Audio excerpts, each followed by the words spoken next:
Cali. Si algún nombre no reconozco, me excuso por ello, pero pues de nuevo muchísimas gracias a nuestras ciudades capitales por participar en esos espacios. Hoy vamos a tener una socialización sobre el proyecto, sobre el borrador del documento de decreto que está trabajando el Ministerio de Vivienda, Ciudad y Territorio, digamos, en cabeza del Gobierno Nacional junto con otros ministerios, por supuesto, otros sectores, sobre el derecho real de superficie, que todos muy bien sabemos fue propuesto, quedó planteado en el Plan Nacional de Desarrollo, en la Ley 1955 y posteriormente tuvo una modificación en la Ley de Vivienda. Más adelante nos va a comentar sobre este tema María Angélica y Camilo. Y en particular, pues es un instrumento que nos permite aportar en la financiación y la sostenibilidad de los sistemas de transporte masivo. Así que pues vemos que este es un proceso muy importante para ciudades como Barranquilla, Bogotá, Bucaramanga, Cali, Cartagena, Medellín, Pereira y Soacha, que tenemos sistemas integrados de transporte masivo en estas ciudades, que tenemos, por supuesto, dificultades en la financiación de estos sistemas y que es uno de los servicios más importantes que prestan nuestras capitales a la ciudadanía. Entonces, pues vemos con muy buenos ojos que el ministerio avance en esta reglamentación y pues muchas gracias de nuevo al equipo de gerencia urbana por permitirnos conocer, digamos, de antemano el borrador del documento, las ideas que ustedes tienen, que están pensando en esta reglamentación, y pues nosotros poder desde las ciudades capitales aportar en los espacios y en los momentos específicos que se puedan, vía los canales de comunicación que ustedes pues siempre mantienen abiertos con nosotros. Entonces, pues María Angélica, aquí estás con el equipo de las distintas ciudades capitales, especialmente colegas de Hacienda y Planeación Municipal o Distrital. Y adelante entonces, por favor, con su presentación. Vamos a grabar esta sesión, ya la pusimos en grabación para poderla compartir posteriormente con todos los participantes y algunos colegas que no pudieron asistir, ustedes la puedan compartir y también, por supuesto, con la colaboración del ministerio, vamos a estar rotando la presentación que veremos en la tarde de hoy. Entonces, María Angélica, te damos la palabra y muchísimas gracias.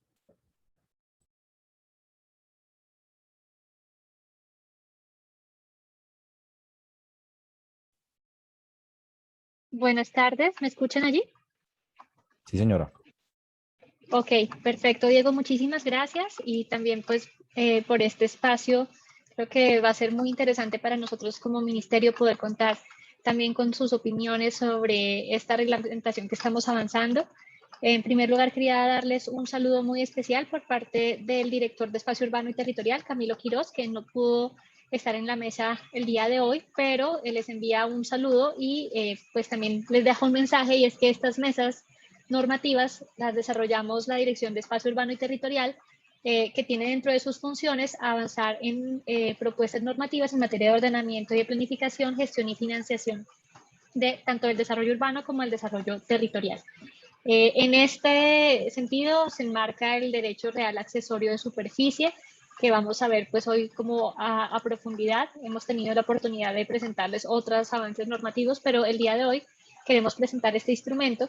Es un instrumento de financiación, de captura de valor de suelo, que, como decía Diego, digamos, inicialmente tuvimos un espacio con las empresas de transporte masivo, que pensamos que puede ser pues muy interesante. En el entendido, ya lo veremos, es un instrumento que permite complementar los ingresos no tarifarios de los sistemas de transporte, pero tiene una naturaleza de ordenamiento territorial, una naturaleza de captura de valor del suelo, por lo cual nos parece súper interesante que ustedes dentro de los municipios, las secretarías de planeación y de Hacienda, también conozcan el alcance de este instrumento y lo que estamos avanzando desde la normativa. Entonces, digamos, con este tema, con esta parte inicial, con un gran saludo a todos los secretarios y a los equipos técnicos que nos acompañan el día de hoy. Le doy la palabra a Camilo Guzmán, que hace parte también del equipo de gerencia urbana, el cual yo coordino y el cual trabaja estos instrumentos, para que haga una presentación pues más en detalle del instrumento. Solamente comentarles un temita antecitos de empezar. Este es un proceso que ya llevamos más o menos un año en el ministerio, que hemos tenido una concertación con varias entidades del orden nacional, con Superintendencia de Notariado y Registro, con Ministerio de Transporte, teniendo en cuenta pues que toca temas cruciales del transporte urbano. también con Colombia Compra Eficiente, porque lo verán ustedes, el instrumento tiene una naturaleza contractual. Es un tema que ya le hemos estado trabajando pues durante un tiempo y desde el Plan Nacional de Desarrollo.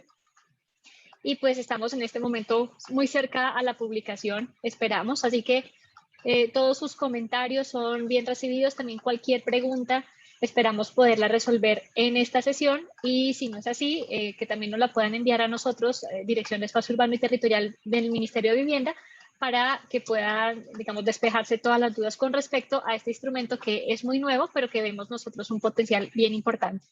Entonces, con esto, ahora sí, dejo la palabra en Camilo Guzmán. Muchas gracias.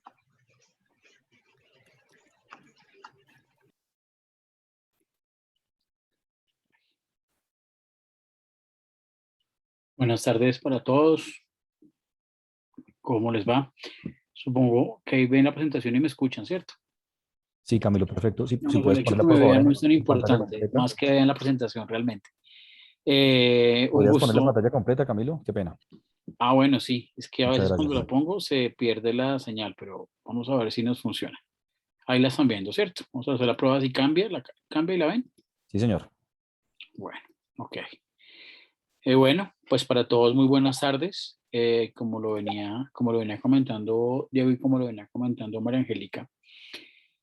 Pues esto es una sesión en la cual pues queremos contarles un poco desde la generalidad misma del derecho oral de superficie y lo que hemos venido trabajando desde el ministerio con el DNP y con algunas otras entidades de la nación, para buscar y para en lo posible muy pronto expedir la reglamentación del decreto, ¿no? Esto es un trabajo que ha venido de hace ya, creo que ya un año y medio trabajándole al tema. O sea, no es un tema de hace poco, hace ya mucho rato le hemos venido eh, trabajando al tema. Entonces, hemos preparado esta presentación muy, digamos, desde lo puntual del derecho oral de superficie. Y pues vamos a empezar. Ay, esto no me cambia. Ahora sí, entonces pues tenemos un contenido muy, digamos, genérico. Vamos a hablar inicialmente de las generalidades del instrumento. O sea, vamos a intentar acá explicarlo, a qué se refiere, qué queremos, qué es eso, ¿no? Y a qué nos referimos con él. Vamos a comentar también la estructura propuesta del decreto reglamentario, o sea, cómo está construido el decreto, que esperamos pronto esté publicado para comentarios de forma, digamos, oficial, como lo dice el Código de Procedimiento Administrativo. Que anotar acá que esta misma presentación la hicimos hace ya un par de semanas con, eh, con las empresas, sobre todo de metro, las empresas metro y con las empresas de transporte masivo. Pero pues siguiendo pues la sugerencia de, eh, de Asocapitales, pues hicimos esta mesa con secretarios de Planeación y de Hacienda para contarles un poco todo ese tema, ¿vale? Entonces vamos a empezar a contarles que, y otra vez esto se me detuvo. Hablemos de las generalidades, ¿no? Y aquí vamos a decir que hablemos un poco de los instrumentos eh, más bien, la estructura normativa del derecho oral de superficie y de dónde está contenido y de dónde está creado y por qué estamos hablando de este instrumento hoy día.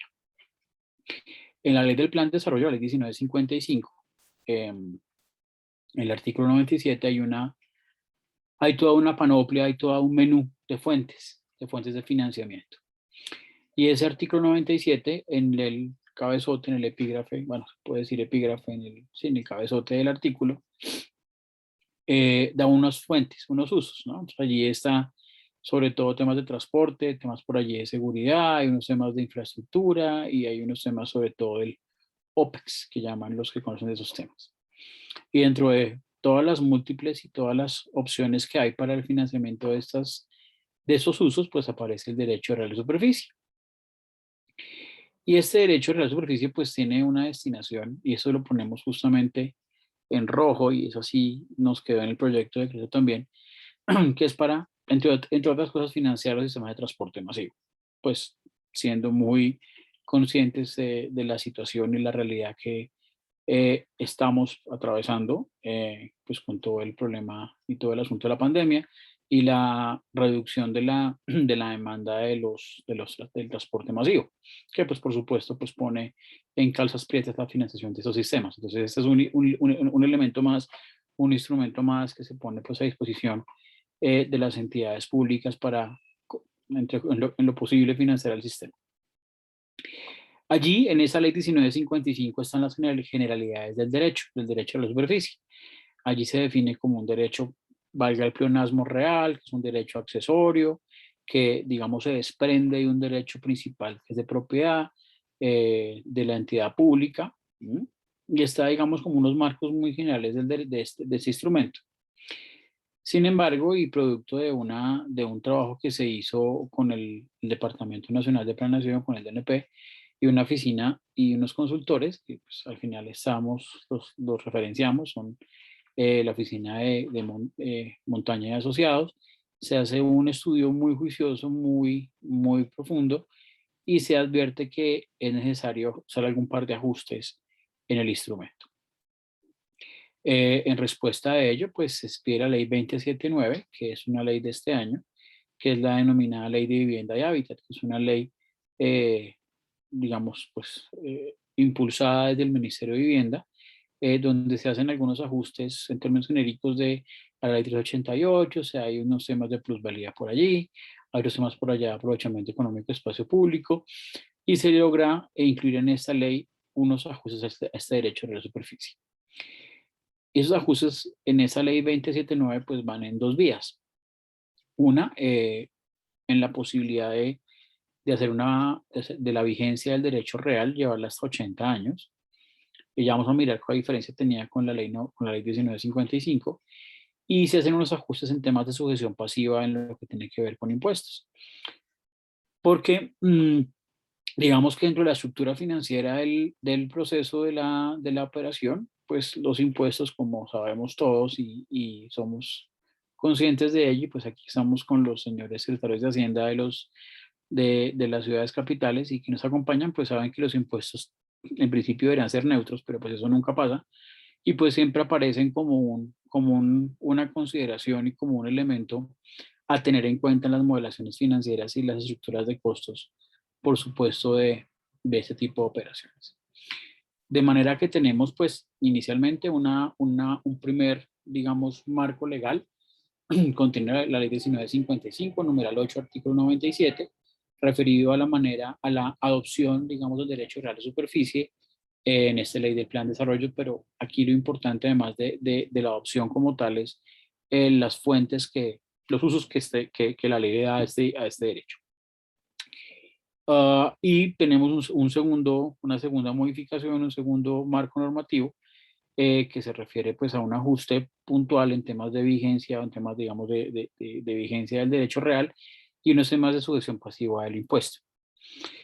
Aquí hay que decir, hay que anotar adicionalmente que el derecho real de superficie, pues digamos uno en Colombia no es que lo escuche mucho, ¿no? Pero pues si uno va y revisa por allá el Código Civil de 1887 para los abogados, aparece algo por allí mencionado, algo aparece por allí mencionado y bueno, por allá los tratadistas clásicos del derecho civil, Valencia Sea lo menciona inclusive en sus libros, y de hecho ya la Corte Suprema de Justicia en fallos de los años 50 menciona este derecho. ¿No? Es decir, es un tema que aparecía por allí, digamos, de refilón por un lado, pero pues nunca creo que lo hemos utilizado hasta este momento. Pero bueno, claro todo este marco legal y claro todo este marco, vamos a referirnos un poco a la definición del derecho a la superficie. Vamos a intentar explicarlo un poco sencillo porque a veces eso ha sido un poco de lo complejo que ha venido el proceso de explicar y entender qué es esto. Porque, digamos, este derecho a la superficie es un derecho que, digamos, surge o más bien se desprende del derecho de propiedad. Y ahí tenemos toda una discusión, no, todo un planteamiento, tenemos toda un discurso y una teoría del derecho a la propiedad. Y este derecho a la superficie, pues digamos, tiene que ver con ello, pero pues sin unas variaciones que a veces suenan, si se quiere, algo disímiles al derecho de propiedad. Entonces vamos a iniciar diciendo que es un derecho real. ¿Qué es eso de un derecho real? Pues los derechos reales son los derechos que representan un vínculo entre la persona, llámese jurídica o natural, y un objeto, una cosa. Es un derecho real, o sea, es un derecho de persona contra un predio. Es accesorio. ¿Qué quiere decir eso? Que depende del derecho de propiedad, ¿no? Un derecho real, la superficie no va a ser autónomo, siempre va a ser accesorio dependiendo del derecho principal de propiedad de la entidad superficiente. Y eso pues acá supone otra discusión grande sobre el tema de los bienes de uso público, porque eso también tiene otra historia grande con el entendimiento de qué es un bien de uso público y qué es esa condición y qué es ese ingrediente de dominio aparente que el Estado tiene sobre esos bienes. Es de origen contractual, eso es bien importante porque pues es que el derecho a la superficie, pues si bien está consagrado en la ley, pues, por ser un derecho real, pues su creación y su adopción no requiere ley, o sea, no requiere ley, no requiere acuerdo, no hace falta que esté consignado en un acuerdo, no hace falta que esté en un decreto, pues porque se configura, se realiza mediante una escritura pública, porque es un proceso contractual, ¿no? Entonces eso quiere decir que se trabaja desde ley 80, se trabaja inclusive desde el régimen contractual aplicable a la entidad superficiante, ¿verdad? Y pues aplica una relación contractual entre las partes, ¿no? Entonces es lo que llaman los abogados el pacta sunt servanda entre el contrato de ley para las partes respecto de lo que se acuerden en los estudios previos, en los precontractuales, en todas las garantías y todo ese tipo de cosas. Es un derecho que es enajenable y oneroso y esto pues genera un poco de tensión porque estamos hablando de bienes de uso público. Es enajenable en la medida que pues, es un derecho en el cual el superficiario, que es la entidad que, digamos, el tercero que recibe el derecho real, pues lo pueden enajenar y tiene un contenido económico, tiene un contenido patrimonial. Y pues de hecho, eso es lo interesante del derecho real de superficie, ¿no? Que pues permite que el superficiario pueda explotarlo económicamente y que a su vez le genere un recurso o un ingreso en lo posible interesante a la entidad superficiante para completar, ¿cierto? Para financiar esa operación del sistema. Y tiene unos límites, ¿no? Tenemos aquí ya las apéndices y tiene unos límites y es que no debe afectar el uso público. O sea, que el derecho a la superficie pues no puede afectar la vocación, digamos, por excelencia de los bienes en los cuales recae el derecho a la superficie y pues tampoco se puede afectar a la prestación de servicios. O sea, eso es una consideración de un derecho accesorio que no afecte la naturaleza propia de los bienes, ¿no? Y por supuesto no puede registrar la propiedad del inmueble va a ser suficiente. Pero bueno, esto suena un poco extraño y un poco, digamos, esotérico si se quiere, pero hablemos un par de las partes y empezamos a dar un poco más de sentido y un poco más de forma a esta explicación. El superficiante es la entidad pública, que es la propietaria del bien inmueble, ¿no? Aquí inclusive llega hasta bien fiscal, aquí suena un poco raro, pero bueno, es un bien fiscal, o de uso público, y aquí es importante que esté destinado a la infraestructura de transporte, no es cualquier bien de uso público, es un bien que esté destinado a esa infraestructura de transporte. Y la otro extremo de la obligación contractual, el otro extremo de la relación, pues es un superficiario, que es quien recibe el derecho a la superficie, que es el que en últimas va a desarrollar esos predios. Vengamos, tenemos el par de elementos, tenemos una relación contractual, tenemos por un lado el superficiario, el superficiante, y otro lado el superficiario, que es el que ejecuta el derecho a la superficie. Pero bueno, entre otras, ¿qué es esta cuestión? Y lo que sí me parece que es importante que tengan en cuenta y que no se pierda en la discusión, y es no perder de vista y tener allí parqueado que este derecho real de superficie es un elemento nuevo, ¿no? Es un elemento nuevo como lo estamos viendo, y que obedece a una dinámica un poco, digamos, actual a lo que se ha entendido por derecho de propiedad y por bienes de uso público. ¿Y aquí qué quiero decir con esto? Que, digamos, en nuestro ordenamiento jurídico, el derecho de propiedad el derecho, como dicen los abogados, es el derecho más perfecto, ¿no? Porque es un derecho que se entiende eterno, completo, autónomo, digamos, primigenio, y de hecho nuestra Constitución, el artículo 58 lo protege, ¿no? Y la propiedad privada en última se vuelve un un axioma sobre el cual está construido inclusive casi que nuestro modelo de Estado, ¿no? Entonces, cuando uno habla de derecho de propiedad, pues siempre hay alguna serie de consideraciones con las que hemos crecido en últimas, ¿no? Pues uno sabe que el derecho de propiedad es un derecho eterno, que la propiedad, pues en algún momento se pensaba que era ilimitada y pues que no tenía límites. Hoy sabemos que tiene unas limitaciones como la función social, la función ecológica, pero en algún momento se pensaba que ese derecho era el más potente de todos. Y dentro de esa consideración de potencia de este derecho de propiedad y con esta consideración de lo poderoso que el mismo resultaba ser, pues entiende que el mismo es eterno, ¿no? Pues la propiedad es eterna, de alguna manera. Este derecho a la superficie, pues, es un derecho real que también tiene elementos de la propiedad. Y la propiedad, pues, tiene tres facultades, tiene tres atributos, que es el uso, el goce y el disponer. Usar, gozar y disponer. Entonces, el uso, pues, es lo que uno, digamos, lo utiliza. El goce es la posibilidad de sacarle frutos, ¿no? Así lo llama el Código Civil. Y el disponer, pues, implica la posibilidad de enajenar ese bien, esa propiedad. Son atributos básicos de la propiedad, como la que tenemos todas las personas naturales, incluso las personas jurídicas, sobre los bienes muebles e inmuebles. Pero aquí estamos hablando de bienes de uso público. Bueno, los bienes fiscales se parecen a esta propiedad, digamos, eterna que estamos hablando.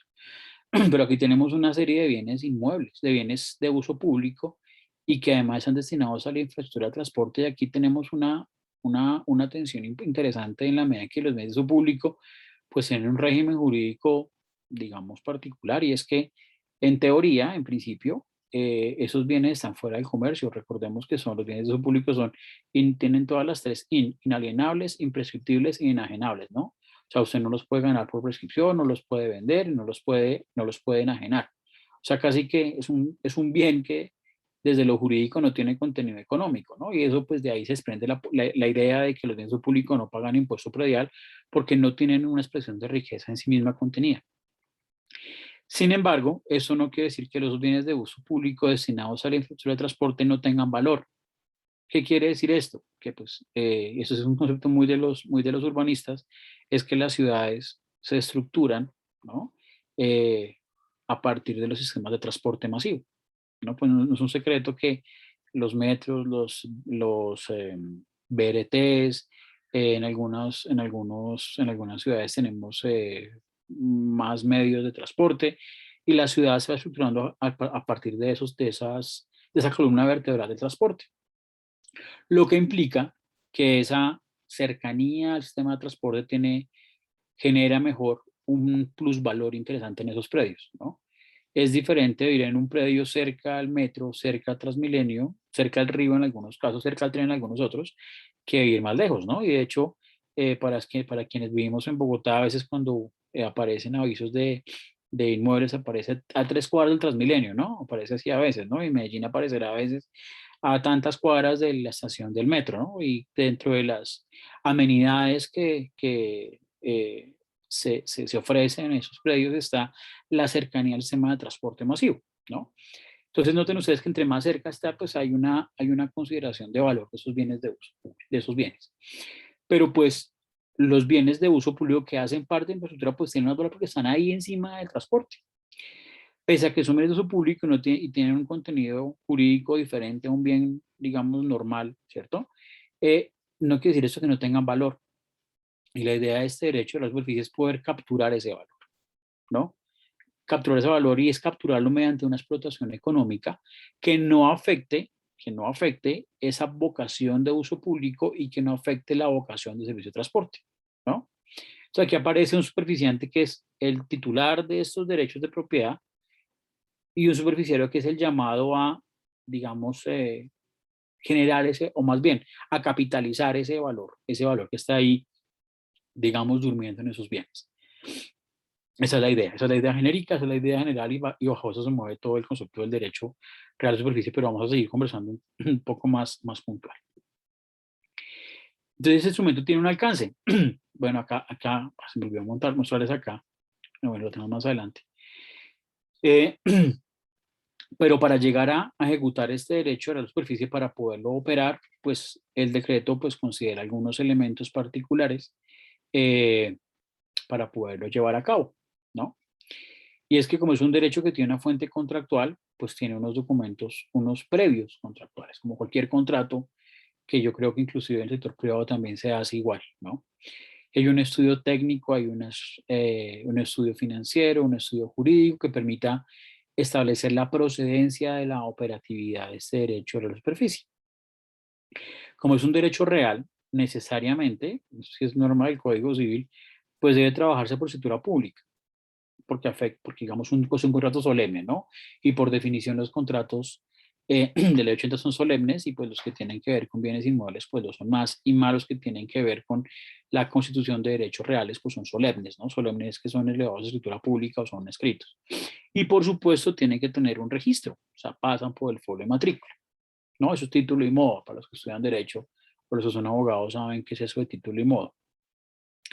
Pero noten ustedes que aquí la idea del instrumento genera y permite para explicarlo un poco fácil, es como un derecho de propiedad accesorio temporal.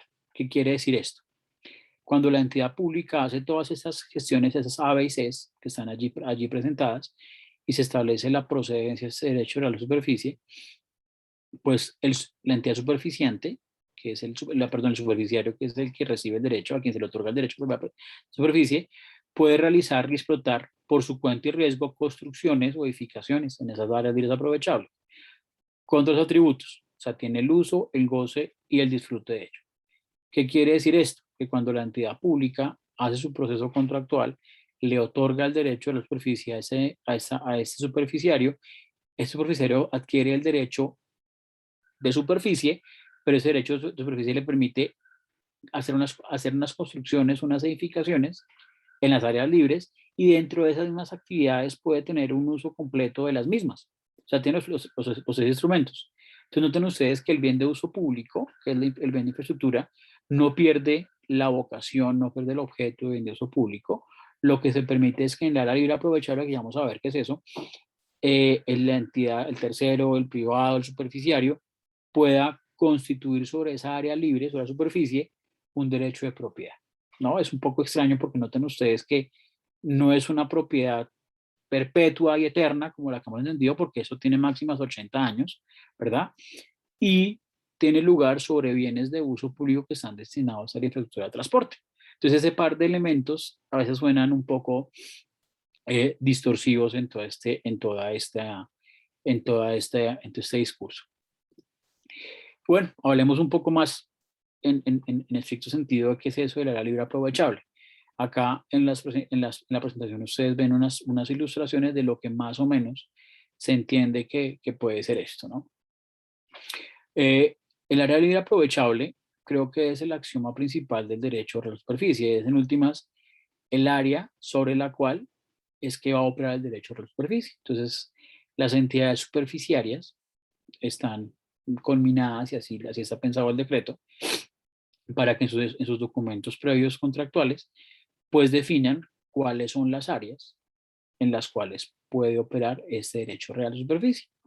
Entonces puede ser, ya vamos a mirar una lámina más adelante, en vuelo, en subsuelo o en un tema adyacente. Y esta área libre aprovechable, pues es la que la entidad le entrega al particular, ¿no? Pero con la condición, con el condicionante que no afecte el servicio de transporte y que no se pierda la vocación de uso público. O sea, son un par de límites grandes que hay allí. Entonces, la primera condición es que la entidad pública determine lo mejor posible esta área libre aprovechable para poder establecer sobre qué área, sobre qué espacio y sobre qué, digamos, porción de esta infraestructura puede tener lugar ese derecho real de superficie, ¿no? Y dentro de esa condición, ¿no? Hay unos requerimientos inclusive urbanísticos y jurídicos, como que el predio se puede urbanizar, no, más bien el predio, no hablemos del predio todavía, que esa área libre aún que se pueda aprovechar, que se pueda desarrollar, que tenga condiciones de urbanización, que tenga posibilidades de ser desarrollada, ¿no? Entonces, si entregas, no sé, el separador de la calle, pues posiblemente ahí no va a caber un inmueble para poderlo aprovechar. Entonces hay unas condiciones casi que de mercado que permiten esa definición del área libre aprovechable. Y esa área libre aprovechable pues tiene que ver con la infraestructura de transporte, porque es que esa área libre pues debe ser, digamos, pertenecer a esa infraestructura, ¿no? Porque es que eso es lo que hace que esa área libre aprovechable tenga un valor, ¿no? Entonces pensemos quizás en el caso de Medellín, en el metro de Medellín, que tiene unas estaciones, digamos, generosas en sus magnitudes y pues que pueden desarrollarse edificios en altura, ¿verdad? Sobre ellas, o cuando los metros se hagan subterráneamente, pues podamos tener desarrollos subterráneos como áreas libres aprovechables, o inclusive esta mañana veíamos el caso con una ciudad de poderla tener un predio adyacente a los patios, talleres de sistema de transporte. ¿Mm? Entonces, es importante eso, tener claro que aquí lo que se determina es el área libre sobre la cual va a recaer este derecho a la superficie y sobre el cual el particular pues, puede hacer su desarrollo, ¿no? Y que sobre ese desarrollo pues existen y coexisten las tres atributos de la propiedad, que es el uso, el gozo y el disfrute, pero limitado básicamente a tres cosas: a que no se afecte el uso público, que no se afecte el servicio de transporte, y tercero, que eso es bien importante, que tiene una temporalidad, esto no es eterno, o sea, es decir, no es que el uso público se pierda porque pues después de 1000 años pues eso nadie lo va a usar, no, tiene un periodo de tiempo. ¿Que es largo? Sí, son 80 años. ¿Por qué 80 años? Porque es que el modelo financiero lo llevaba hasta 80 años, y no pues a los 30 años originales que tenía la ley, pues le tocaba a la entidad pública pagar una platica al que hizo el desarrollo pues para completar el valor, ¿no? Y de hecho que hay que tener un benchmark, es que por ejemplo en España tienen un derecho real de superficie así, pero lo tienen a 99 años y es solamente para hacer vivienda, ¿no? Entonces los 80 años está dentro del marco y dentro del límite que a nivel mundial existe en ese tipo de instrumentos. Y esas son las áreas libres aprovechables. Esto es un render, pues, digamos, para explicar gráficamente a qué nos estamos refiriendo. Entonces, uno puede tener este derecho a la superficie en el vuelo, que es sobre las estaciones, digamos, o la infraestructura de transporte, que es este, que se nota acá un poco más claro en la parte superior de esa estación. Lo podemos tener en el subsuelo, pues eso sí es muy claro, subterráneo, ¿no? Cuando tenemos unas estaciones, pues, de subterráneas donde se puede generar algún espacio, un espacio para desarrollarlo allí, o lo tenemos en suelo, que sería el adyacente o la colindante a la infraestructura de transporte, ¿no? Entonces es el caso que les comentaba, ¿no? Entonces pensemos, por ejemplo, no sé, se me ocurre eh, hablemos de una tontería, pues pensemos que en las pistas del Dorado ponen caseticas para que ponen tostados y ponen cosechas. Esa es la idea, ¿no? Que esté ahí adyacente al predio, ¿no? Obviamente eso no va a pasar porque pues hay condiciones que no pasan, pero a veces el argumento ad absurdum funciona para explicar el concepto, ¿no? Entonces, sobre estos elementos de vuelo subterráneo y suelo, sobre los cuales se puede establecer el área libre aprovechable, que es sobre la cual opera el derecho a la superficie.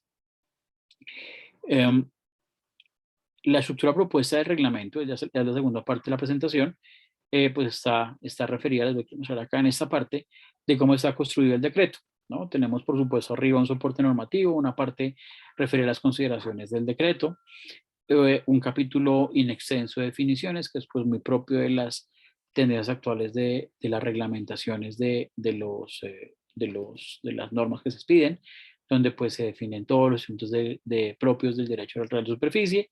Tenemos una capítulo referente a los plazos, y esto pues lo que les venía comentando, que el plazo original eran 30, prorrogables por otros 20, pero el modelo financiero nos llevó a los 80 años. Sin embargo, los plazos coexisten, ¿no? Uno puede tenerlo a 20, a 30 prorrogables por 20, si el modelo les da, pero pues máximo puede ser a 80 si lo quieren tomar de esa manera.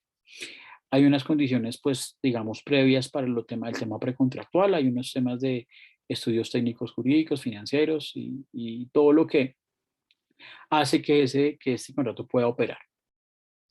Y hay un tema que, digamos, aquí nos demoramos un tiempo largo discutiéndolo con las oficinas de registro, y es el tema de cómo se llevaba a registro todo este instrumento, porque, pues, como les venía comentando, es un derecho real, accesorio, que tiene que pasar por escritura pública y pasa por la oficina de registro. Y esto pues suponía unas complejidades dado la condición registral del mismo, ¿no? Entonces esto ya se logró avanzar. Como les decía, este trabajo no es de hace 15 días, llevamos yo creo que ya un año largo trabajando con ese tema, y bueno, pues aparecen más cositas, y pues la idea es es irlo mejorando.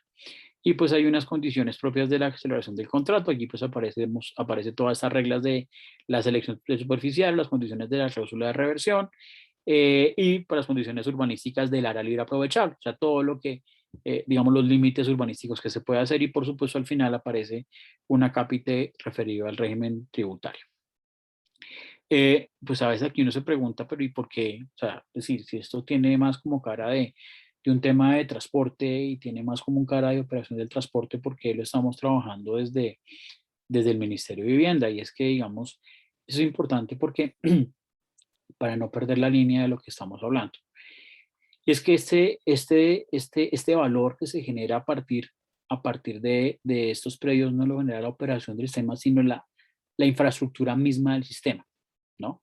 Entonces lo que hace este instrumento es capturar un valor que si bien es cierto, digo, los bienes públicos no tienen un contenido económico en teoría, pero eso no quiere decir que no tengan un valor, y ese valor es capturado mediante el derecho de superficie que se genera a partir del desarrollo y la dinámica inmobiliaria. Recordando lo que comentamos hace un momento, es que las ciudades se articulan a partir de esos ejes de transporte. Entonces, como se articulan de ese eje de transporte, pues hay un valor que subyace allí, que es lo que busca este derecho a la superficie, pues capturar, ¿no? O sea, noten ustedes que eso no tiene lugar por la operación del sistema, ¿no?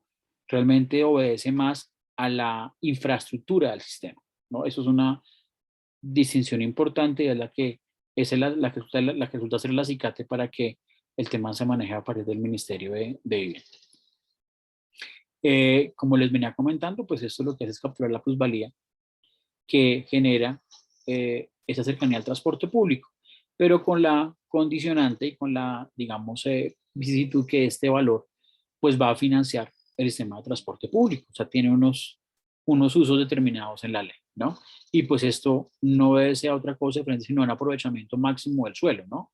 Piensen ustedes en lo ventajoso que podría ser para una entidad pública tener una renta inmobiliaria por unos desarrollos urbanísticos sobre una estación de transporte, ¿no?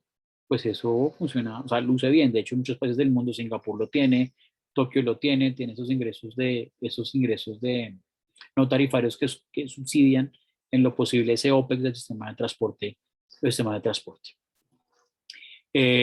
bueno, ya para finalizar, pues el estado del arte de este proyecto de decreto, pues como les venía comentando, eso ha sido un trabajo de varias entidades públicas, pues lo llevamos, digamos, de cabeza nosotros como Ministerio de Vivienda, pero pues en eso nos acompaña, por supuesto, el Ministerio de Transporte, que pues ha hecho una revisión muy exhaustiva de todo el texto del decreto, por supuesto el DNP, que fue a partir de donde se construyó la consultoría para trabajar esos temas de técnicos y la construcción misma del decreto, todo pues el desarrollo que tuvimos y discusión que tuvimos con la Superintendencia de Notario de Registro, con quien nos sentábamos y revisamos el decreto en lo que tiene que ver con el tema registral, con Colombia Compra Eficiente, en lo que tiene que ver con el tema contractual, con pues, bueno, el IGAC, y por supuesto pues la Oficina de Montaña y Consultores y el Banco Mundial que apoyaron pues decididamente en el tema de la definición de todos esos temas jurídicos.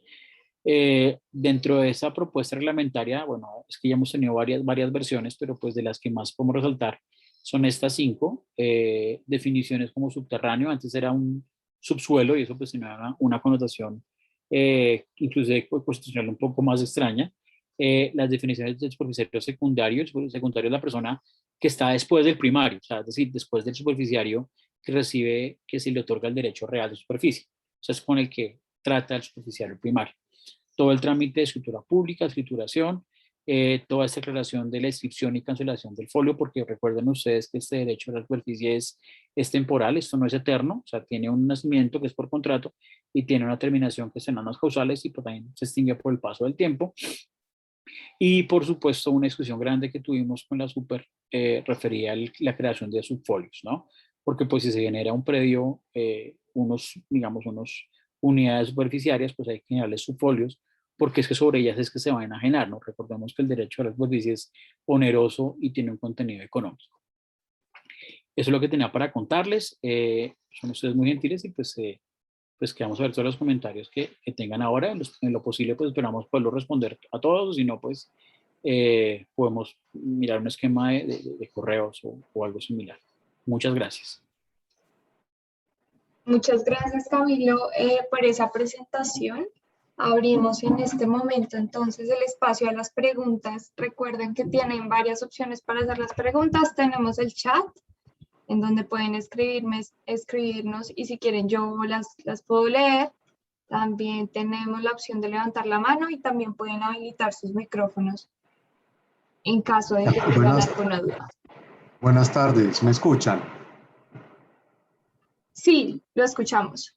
Nelson Valderrama, del Departamento Administrativo de Planeación de Medellín. Mi pregunta es muy puntual. El aprovechamiento en área edificable que se haría en altura o adyacente o en subterráneo, ¿estaría mediado por las normas reglamentarias del Plan de Ordenamiento Territorial o en el contrato que se vaya a utilizar para el derecho real accesorio de superficie se puede establecer cuál sería ese aprovechamiento? Sobre ello, las normas que se aplican son las del POT. De hecho, dentro del decreto, que me están contando por acá que ustedes, bueno, es que aún el decreto aún no está publicado porque aún estamos en comentarios, da un condicionante, y es que la entidad superficiante debe tener un certificado que expide la Oficina de Planeación o la Secretaría de Planeación, lo que haga sus veces, en la cual incluye e indica cuáles son las normas que se pueden aplicar allí. Entonces sí, la pregunta es si debe tener las condiciones que el POT genera, ¿no? Que el POT tiene y la posibilidad de poderla trabajar desde allí.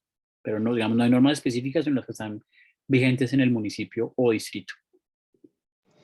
Bueno, la pregunta la hago porque usualmente las infraestructuras de transporte o los corredores pues asociados a infraestructuras de transporte no tienen asignado un aprovechamiento. Entonces, ahí desde, digamos, la reglamentación específica del POT, pues no se preverían. O ya en la revisión de largo plazo que empecemos a desarrollar una vez esté reglamentado el instrumento, pues podríamos incorporar algunas variables relacionadas con ese aprovechamiento, pero en este momento, por ejemplo, en el caso del municipio de Medellín, las infraestructuras de transporte pues se supone que tienen un aprovechamiento en cero.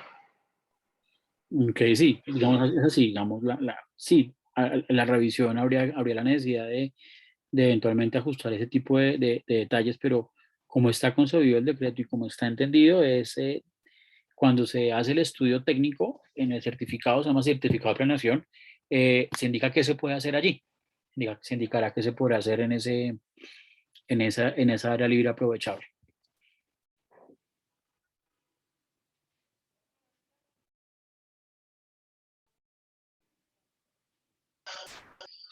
Yo veo otra mano por aquí levantada del doctor Nelson Londoño. Adelante, por favor. Hola, buenas tardes. Mi nombre es Nelson Londoño, del Departamento de Planeación Municipal de Cali. Bueno, mi pregunta aparte era la que hicieron ahora, porque pues pasa igual, esos corredores, por ejemplo, acá el del tren de cercanías, pues no tiene norma ni aprovechamientos asignados. Pero además, por ejemplo, en el caso de Cali, ese corredor es de propiedad de la nación o de pues la empresa que sustituyó a Ferrocarril, no es del distrito, no es del municipio de Cali. Entonces, ¿qué se prevé si, por ejemplo, el municipio identifica la posibilidad de desarrollar esas áreas libres, pero no son de su propiedad? ¿El decreto va a dejar habilitados algunos instrumentos o algo, o definitivamente, o cómo participan esos propietarios, qué han pensado alrededor de eso? Y lo de los aprovechamientos, entonces, según lo que dice, necesariamente tocaría modificar la norma vía POT, ¿cierto? Sí, señor. Digamos, la respuesta sería en dos niveles. Y esa condicionante de la propiedad del bien viene inclusive en la ley, ¿no? Esto en la ley 1955 está cuando habla de la entidad superficiante, ese que tiene la propiedad completa del inmueble, ¿no? Y digamos, no lo tiene abierto la ley, eso ni siquiera es del decreto, sino lo tiene ya la ley. Y la segunda parte de la pregunta es sí, digamos, si hace falta, pues por supuesto ajustar las normas que permitan el desarrollo de esa área libre aprovechable, pues habrá que hacerse necesariamente. Sí, señor, así es. Perdón, ahí complemento, te pido como una ampliación. Sí. La entidad superficiante puede ser, digamos, por usar un nombre, Ferrocarriles Nacionales o Ferrocarril del Pacífico, puede hacer un proceso de estos en los terrenos que él tiene de su propiedad si el municipio le habilita la norma. Sí, señor. Sí, señor, así es. Perfecto. Así es, así funciona. O un Ahí, privado. digamos, el detalle es que, que el recurso que llega, pues, es de la entidad superficiante, ¿no? Uh-huh. Sí, señor. Sí, porque en el caso de Cali tenemos que esos terrenos están es como concesionados. Bueno, listo, pero luego se habrá más preguntas. Sí, sí, señor. Listo. También tenemos la mano arriba de Ángel Galvis. Buenas tardes, Ángel Galvis del área metropolitana de Bucaramanga. Era para hacer dos consultas muy específicas. En caso por ejemplo, eh, propiedades de vías que estén en operación a perpetuidad por entidades, pero que pertenezcan, digamos, a Invías o al gobierno nacional, digamos, ¿quién sería la entidad eh, superficiante, por así decirlo, en ese caso específico, así la operación ya esté, digamos, entregada a perpetuidad? Y la segunda es si se están contemplando únicamente desarrollos de edificaciones y construcciones comerciales, o si también, para el caso de Colombia, ven viable el tema de vivienda. Bueno, la primera parte sobre quién es la entidad, digamos, superficiante cuando hay operaciones perpetuas, que pues eso es raro, pero aún existen, la misma regla, ¿no? Ahí aparecen, bueno, ahí coligen un par de elementos y es que esa operación perpetua pues usualmente se hace por vías de contratos de concesión, ¿no? Entonces tenemos un contrato de concesión por un lado y por ese otro lado aparece el DRS como un derecho real, ¿no? Bueno, ya que ahí ese tema nos ha aparecido ya un par de veces y es cómo conjugan este par de reglas, ¿no? Una concesión que esté operándose y esté trabajando y si es posible incluir ese derecho real de superficie cómo juegan los dos, ¿no? Si es una APP de relación referida a las de la ley 1508, hay una posibilidad que la ley inclusive lo incluye, que yo creo que es un comentario que apareció en las reuniones que hemos tenido con algunos técnicos y aparece al hacer visible que uno puede remunerar ese APP con derechos reales, ¿no? Entonces uno podría suponer que esta es una forma de remunerar una APP. Con esas concesiones de primera, segunda generación, que son, digamos, de las más viejitas, con todo ese problema que había de riesgos, de designación de riesgos, pues habría que mirar desde qué punto y desde qué manera se pueden imbricar ambas figuras, ¿no? Pero para responder su pregunta, la norma, insisto en esto, la ley 1955, en eso resulta ser bastante draconiana al señalar que la entidad suficiente es quien tiene la propiedad del bien inmueble, ¿no? No, digamos, no lo aclara y no nos dice si es que yo la puedo tener desmembrada, si yo la puedo tener por ahí, de pronto una fiducia, algo por el estilo, lo cual no es muy común porque pues estamos hablando de bienes de uso público, ¿no? Los bienes de uso público casi que por definición son de la nación, con un apóstrofe grande con temas como los que usted anota, ¿no? Sobre las construcciones que se hacen sobre lo que estamos pensando, no son únicamente oficinas. De hecho aparece bastante interesante la idea de hacer vivienda, ¿no? Lo que hay que tener allí en cuenta es que este derecho real de superficie, pues es un derecho que no es perpetuo, no es eterno. Eso tiene máximo 80 años, que pues eso es una vida completa, ¿no? Y pues a los 80 años, pues el predio revertirá a la entidad pública y pues allá la entidad pública pues, podrá eventualmente enajenarlo o venderlo porque lo que quedan son las estructuras, digamos, las construcciones ya hechas. Sería de esa manera. Pero sí, particularmente sobre su primer comentario, sobre cómo juega las APPs y cómo imbrican una cosa con otra, pues es un tema que nos ha salido varias veces y pues es uno de los comentarios que tendríamos que revisar. De qué manera podemos darle curso en el decreto para darle la posibilidad de que eso tenga alguna suerte de salida. Sí, incluso operaciones a perpetuidad entre entidades públicas mismas, ¿sí? Que digamos también existen, pues.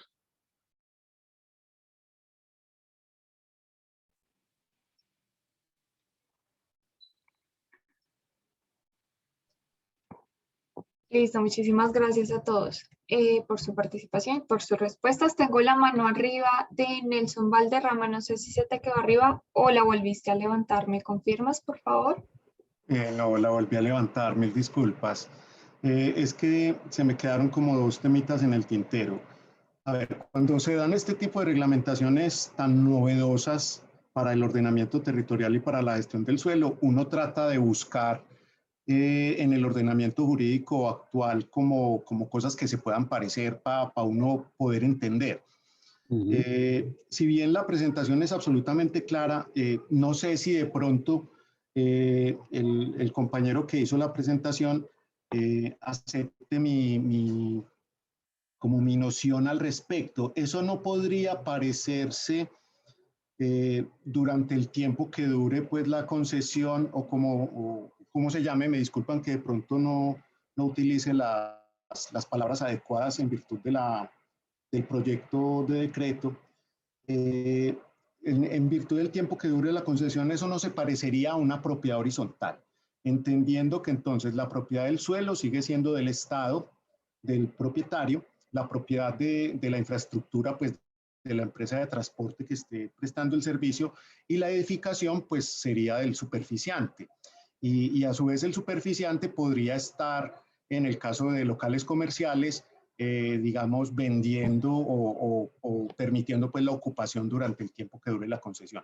Eso se me parece como una propiedad horizontal. No sé si sea correcta, perdón, esa sección. No, sí, señor. O esa idea como para interpretar. No, y de hecho, en las primeras versiones y primeros acercamientos que tuvimos al tema aparecía ese planteamiento sobre, bueno, y esto no se parece con una propiedad horizontal porque pues igual todos somos de una propiedad horizontal sobre el suelo, digamos sobre el suelo, o sea, haciendo el símil, el derecho a la superficie es a propiedad horizontal sobre el suelo privado, sobre el suelo público, aparece igual, y sí, de alguna manera tiende a parecerse con la distinción que digamos esto tiene unos límites que es el uso público, el transporte, y que no es eterno, ¿no? La propiedad horizontal, comillas, pues puede ser eterna si nunca se extingue, ¿no? Pero sí, digamos que la analogía no es ajena a lo que se entiende por esto. Sí, señora, así es. Perfecto. Y finalmente, tiene que ver con el numeral 2 de una pregunta que acaban de hacer en el chat. Ay, sí, qué pena. En términos de la captura de valor. O sea, ¿cómo se comportaría ahí el valor del suelo, entendiendo que una cosa es el valor del suelo antes del otorgamiento del DRS y otra cosa sería posteriormente porque ya tiene aprovechamiento? Es decir, ahí habría captura de valor, por ejemplo, plusvalías. Ok, las plusvalías se pagan. Hay una en la ley 279, hay una regla específicamente para ese particular, donde inclusive se desplaza la sujeción pasiva, pero como se vuelven bienes, comillas, fiscales, donde se indica quién debe pagar esas reglas, ¿no? Digamos, ese tema se pensó, y en la ley 279 se incluyó esa disponibilidad, y en el decreto, pues por supuesto, está mencionado.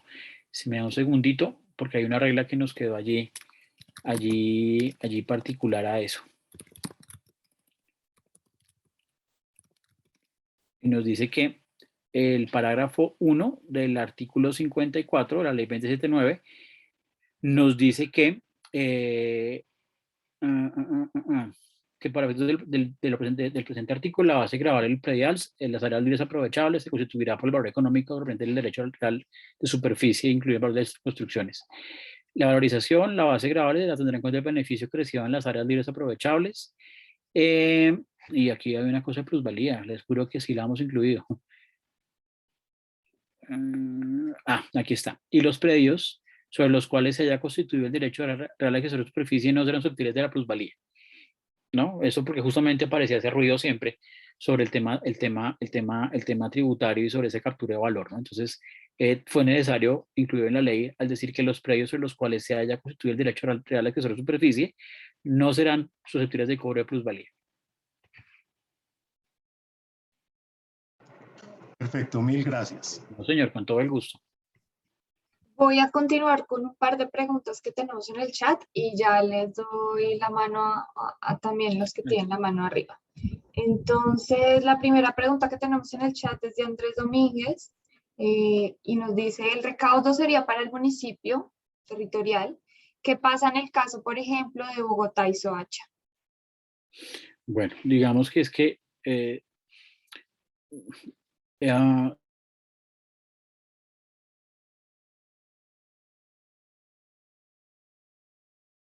a esos bienes de uso público de transporte que tiene que ver, que comparten los dos, pues si el bien está en nombre de los dos, pues eventualmente tendrían que hacer el contrato los dos, ¿no? Y por supuesto, pues en las reglas técnicas del contrato, pues habrá de definirse cuánto que le corresponde a cada quien, lo cual no es muy común, porque pues casi siempre, y lo que hemos observado, lo que hemos advertido es que esos bienes hacen parte del municipio o son de propiedad del municipio donde está el bien, ¿verdad? Entonces, la entidad es la que, subordinante es la que genera el contrato y la que, por supuesto, percibe la remuneración de ese contrato, ¿no? Digamos, si aparece algo por el estilo, entiendo que creo que la pregunta que hace el señor Andrés Domínguez, pues está referido cuando, pues, digamos, la infraestructura pasa por Soacha, pero es Transmilenio, pues, en teoría, pues habrá que pensar si esa infraestructura pues es de los dos y si la titularidad aparece en las dos entidades territoriales, ¿no? Si es así, pues habrá que definir cuánto es el porcentaje que le corresponde a cada una. Digamos, no es muy común, pero pues es un tema que sería muy a nivel contractual del esquema que se vaya a adoptar. Tengo aquí en el chat a Sergio Moreno que nos pregunta si el DRS tiene aplicación en las aeroportuarias. La respuesta es sí. La ley pues habla de infraestructura, de bienes destinados a la infraestructura de transporte, y pues aquí nos trae todo el Bademecum que tiene la ley de transporte, que son varios predios. Entonces aquí podemos pensar en puertos, aeropuertos, vías férreas, digamos, todos los predios destinados a la infraestructura de transporte, ¿no? Y es donde nos aparece pues qué pasa y cómo opera esto con las concesiones y con las APPs que estén funcionando. Aquí la segunda pregunta ya la hemos contestado, que es lo que tiene que ver con la captura del valor de los predios. Las áreas metropolitanas, ¿qué rol tienen en este DRS? Bueno, pues es que las áreas metropolitanas, en la medida que sean propietarias de los bienes de uso público destinados a la infraestructura de transporte, podrán ser eventualmente entidades superficientes, ¿no? O sea, noten ustedes que las consideraciones originales que hemos hecho es que es un derecho que surge, que se desprende del derecho primario de propiedad, que es el derecho que tiene la entidad pública sobre el bien de uso público, ¿no? Entonces, en la medida en que esa área metropolitana sea propietaria de un bien de uso público, destinado de transporte, o de un bien fiscal, porque la ley también lo lleva hasta allá, pues podrá utilizarlo. Bueno, hasta ahí tengo.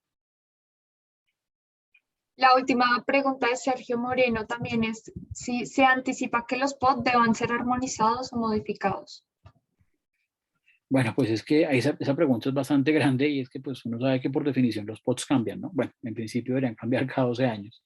Y sí, le apostamos a que pues esta figura pues es de hace 3 años y nuestros POTs pues no son tan jóvenes, pues sí, digamos que a mediano plazo, largo plazo, sí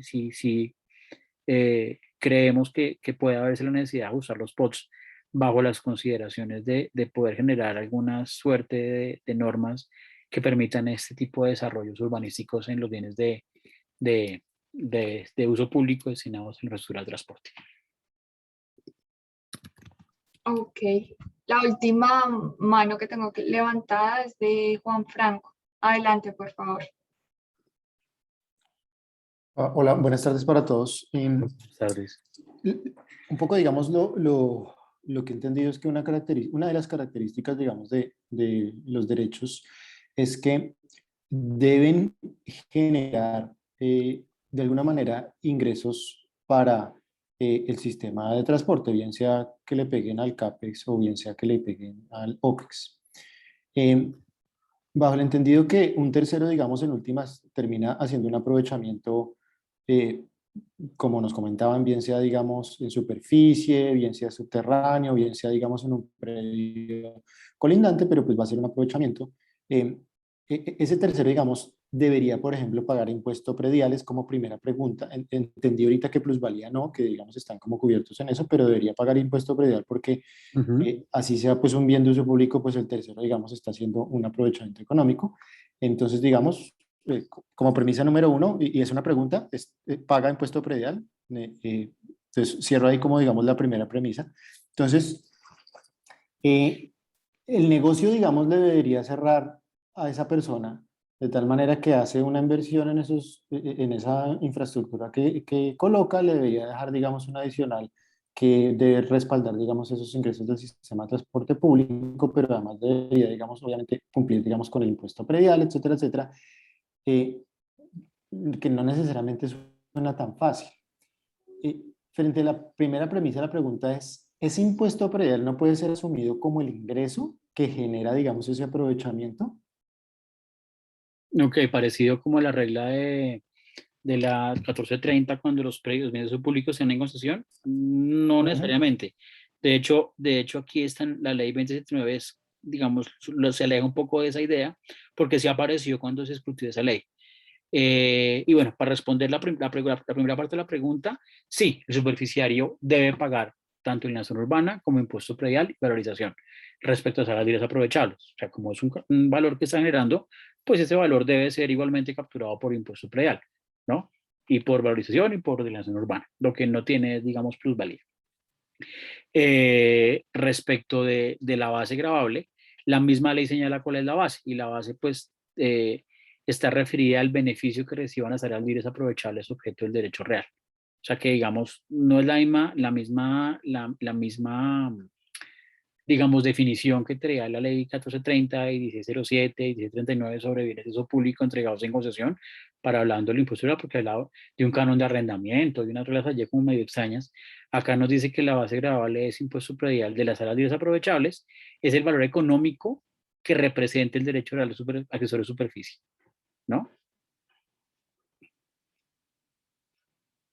Y eso, digamos, es como el desarrollo del principio de legalidad de los tributos, pues está contenido en el parágrafo 1 del artículo 54 de la ley 279, en lo que tiene que ver con la definición de sujeto pasivo y de base gravable del impuesto predial en este caso.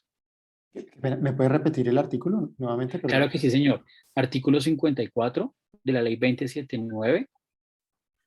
Listo. Sí, señor. El parágrafo 1 es el que indica cómo es la base gravable de ese impuesto predial de las áreas libres aprovechables, que es una base, digamos, casi que especial, ¿no? Porque dice que es el valor económico que representa el derecho real. Ok, pero mi pregunta es si ese predial puede ser entendido como ese ingreso que le entra, digamos. Ah, ok, como si fuera definición específica para esto. Sí. No, señor, creo que hasta allá no llega.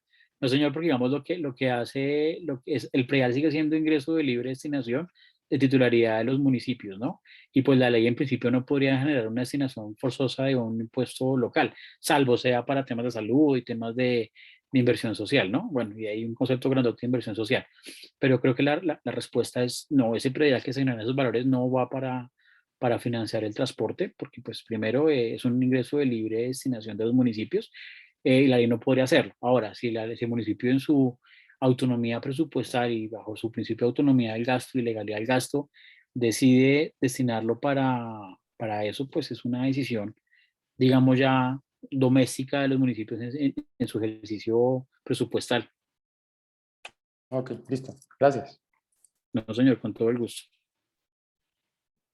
Listo, gracias, Camilo. En este momento no veo más preguntas tampoco en el chat, tampoco manos levantadas. Entonces, no sé si alguien quiere prender su micrófono finalmente o damos por finalizada la sesión. Buenas tardes nuevamente, Nelson Valderrama. ¿Puedo hacer una última intervención? Claro que sí, señor, con todo el gusto, ni más faltaba. Muchas gracias. A ver, para el ministerio, ¿cómo se considera el DRAS? ¿Cómo lo consideran? ¿Lo consideran un instrumento de gestión del suelo? ¿Es un instrumento para la intervención del suelo? ¿Es un instrumento financiero o es una sumatoria de todos los anteriores? Lo digo porque para nosotros aquí en el municipio de Medellín, bueno, para mí especialmente, que soy líder de la unidad de instrumentos, sí, señor. Yo siempre he considerado que se trata de un instrumento de gestión del suelo, que puede aportar recursos para la concreción del sistema de movilidad en este caso, y de infraestructuras de transporte pues específicamente, pero que al final de cuentas lo que busca es que el suelo no se quede congelado en el tiempo, recibiendo simplemente pues una estación, en el caso del municipio de Medellín, una estación del metro o de cualquiera otro de los sistemas de transporte que tenemos, sino que adicional a eso, también lo que permite, como lo decíamos ahora pues en las intervenciones anteriores, pues que haya un aprovechamiento. Entonces, para eso yo considero personalmente que se trata de un instrumento de gestión del suelo, pero quisiera escuchar el planteamiento que tienen en el ministerio. Y muchas gracias. No, señor, pues, bueno, digamos sobre esa pregunta de que si es de gestión del suelo o si es un instrumento de financiamiento, pues también le dimos varias vueltas a eso, porque pues había unas personas que consideraban que era gestión del suelo porque pues lo que hacía era movilizar el suelo, movilizar un valor que estaba allí eventualmente latente en esos bienes de uso público. Y hay otros que nos consideraban que era un instrumento de financiación porque lo que hacía era un instrumento de captura de valor, porque lo que hacía era, si se quiere el término, monetizar ese valor que estaba allí, si se quiere, dormido sobre el bienes de uso público por la condición de ser destinados a la infraestructura de transporte. Yo creería que realmente creo que el ministerio no llegamos a casarnos con ninguna definición. Particularmente yo, Camilo Guzmán, creo yo que es un instrumento de captura de valor del suelo, ¿no? No lo veré tanto como gestión del mismo porque pues digamos lo que está detrás de ese instrumento es la posibilidad de detonar económicamente ese valor que está ahí latente y que digamos resulta a veces complejo de aprovechar por otro instrumento como pues se me ocurre eventualmente un aprovechamiento económico de espacio público, ¿no? Que pues digamos la figura está, en la misma ley 2079 se ajustaron algunas cosas, pero pues creo que la ventaja y el enfoque que tiene este derecho real es capturar el valor que está en esos predios, ¿no? Sin embargo, o sea, es decir, la discusión sobre si es de gestión o financiamiento, pues creo que no está terminada de cerrar, ni más faltaba eso, pues eso creo que aún no se ha terminado de definir, porque como que hasta ahora estamos como descubriendo este instrumento, ¿no? Y justamente al principio de la reunión que empezamos, señalaba yo que parte de lo difícil que ha sido esto es contar la historia de este derecho a la superficie desde una visión diferente al derecho de propiedad que conocemos clásico, ¿no? Porque pues el derecho de propiedad que tenemos clásico tiene unas vicisitudes y tiene unas consideraciones y tiene inclusive una dogmática particular y pues tenemos todo un código civil pensado en eso. Mucho de nuestro Estado se está soportado sobre el derecho de propiedad y aparece este derecho real que pues es como una propiedad, digamos, parecida pero no igual, ¿no? Pero, o sea, yo creo que es un derecho, es un instrumento de financiación, instrumento de captura de valor de suelo, pero pues le digo, hay personas que como usted consideran que es un instrumento de gestión del suelo, ¿no? Creo que aún no hemos terminado de ponerle un género a ese instrumento.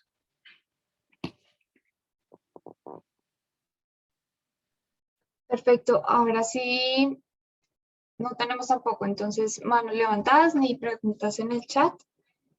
Le doy la palabra entonces a Diego Jau de Capitales. Gracias, Valentina. Muchas gracias, Camilo, María Angélica, todo el equipo del ministerio, nuevamente por el espacio. Creo que pues, es muy novedoso el instrumento y pues por supuesto hay muchísimas preguntas que creo que el espacio fue muy amplio para eso, pero pues seguramente resultarán otras tantas cuando se publique pues el documento y estaremos atentos, Camilo, para apoyar las ciudades si es necesario recopilar y consolidar en una sola propuesta de comentarios al ministerio, o pues por supuesto cada ciudad también estará enviando sus comentarios de manera independiente. Muchas gracias a todos los secretarios y equipos de trabajo que se conectaron a la reunión. Les vamos a hacer llegar, aunque algunos ya me lo han pedido por WhatsApp, yo les he hecho llegar también la presentación ahora mismo. Pues vamos como está grabando la reunión, una vez tengamos el video del mismo, se los hacemos llegar para que puedan repasar algún concepto o compartirla con sus colegas. De nuevo, desde Asocapitales estamos a sus órdenes y esperamos pues, seguir fortaleciendo esta implementación de instrumentos bueno, según la definición que nos dijo Camilo ahora de si de captura de valor o no, en nuestras ciudades capitales. Un abrazo y una feliz tarde para todos. Muchas gracias para todos. Feliz tarde. Feliz tarde, gracias.